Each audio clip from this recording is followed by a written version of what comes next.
பிரசித்தி பெற்ற வேளாங்கண்ணி புனித ஆரோக்கிய அன்னை பேராலய ஆண்டு பெருவிழா நாளை மாலை கொடியேற்றத்துடன் துவங்குவதை முன்னிட்டு தமிழகத்தின் பல்வேறு பகுதிகளில் இருந்தும் ஆயிரக்கணக்கான பக்தர்கள் பாத யாத்திரையாக வேளாங்கண்ணியில் குவிந்து வருகின்றனர்.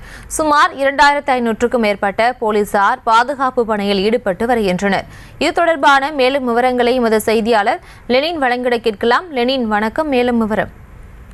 பிரியங்கா, நாகப்பட்டினம் மாவட்டம் வேளாங்கண்ணியில் அமைந்துள்ள புனித ஆரோக்கிய மாதா ஆலயம் உலக பிரசித்தி பெற்றதாகவும் குறிப்பாக கிறிஸ்தவர்களின் முக்கிய வழிபாட்டு தலமாக அமைந்திருக்கக்கூடிய பேராலயத்தின் ஆண்டு திருவிழா ஒவ்வொரு ஆண்டும் கோலாகலமாக நடைபெறும்.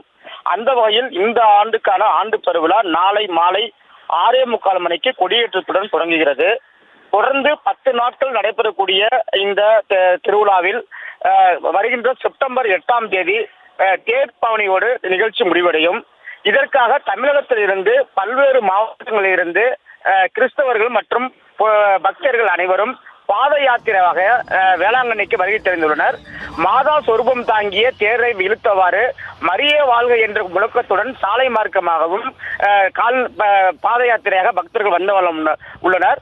இதற்காக இந்த பக்தர்கள் தமிழகம் மட்டுமின்றி வெளிமாநிலங்களிலிருந்தும் இந்த பக்தர்கள் வருகையால் வேளாங்கண்ணி நகரமே ஒரு விழாக்குளம் போன்று காணப்படுகிறது. முக்கியமாக வேளாங்கண்ணி பேராலயத்தில் சார்பாக பக்தர்கள் வருகையை முன்னிட்டு மாவட்ட காவல் கண்காணிப்பாளர் அருண் கபிலன் தலைமையிலான போலீசார் மிக பாதுகாப்பு பணியில் ஈடுபட்டுள்ளனர். அதேபோல திருட்டு மற்றும் குற்ற சம்பவங்கள் நடைபெற இருக்க உயர்வு கோபுரங்கள் அமைக்கப்பட்டு தீவிர கண்காணிப்பில் ஈடுபட்டுள்ளனர். நாளை மாலை 6:45 மணிக்கு கொடியேற்றத்தை தொடங்கிவிட்டு பக்தர்கள் வருகையால் வேளாங்கண்ணி ஒரு விழா உள்ளது. பிரியங்கா, விவரங்களுக்கு நன்றி லெனின். செய்திகளை உடனுக்குடனும் துல்லியமாகவும் தெரிந்து கொள்ள சப்ஸ்கிரைப் பண்ணுங்க.